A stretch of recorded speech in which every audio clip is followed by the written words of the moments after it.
ধরো একটু ধরো।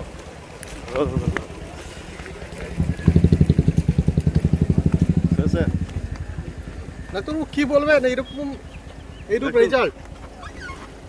দেখুন, জনগণ যা চেয়েছে সেটাই হয়েছে। আমরা আমাদের কাজ করেছি, মানুষের কাছে গেছি, ভোট চেয়েছি। এবার জনগণ যা চেয়েছে সেরকমই রেজাল্ট হয়েছে। একটা প্রত্যাশা তো ছিলই, সেখান থেকে সবারই থাকে, নিশ্চয়ই ছিল। মানুষ জনগণ যারা জেতাবে তো জনগণ জেতাবে, জনগণ যেমনটি চেয়েছে তেমনটি রায় হয়েছে। এ নিয়ে আমার কিছু মন্তব্য করার মতো কিছু নেই। আগামী দিনে আর অন্য কিছু কর্মসূচি? হ্যাঁ, আগামী দিনে কিছু কর্মসূচি? আমি আমার ডক্টর আবার প্র্যাকটিস দেখবো, কাল থেকে পেশেন্ট দেখবো।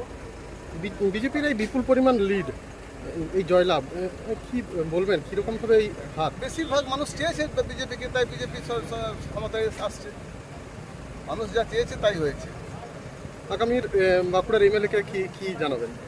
দেখুন, আমি আগেও বলেছিলাম, এখনও বলছি যে আমি জিতি বা মীরাদিদা জিতুক বা অভয়দা যেই জিতুক, আমরা চাইবো যে আমার এলাকার সামগ্রিকভাবে বাঁকুড়ার উন্নয়ন হোক এবং আমাদের মধ্যে যে আমাদের যে সম্প্রীতি সেটা যেন বজায় থাকে। ব্যাস, এর বেশি কিছু না।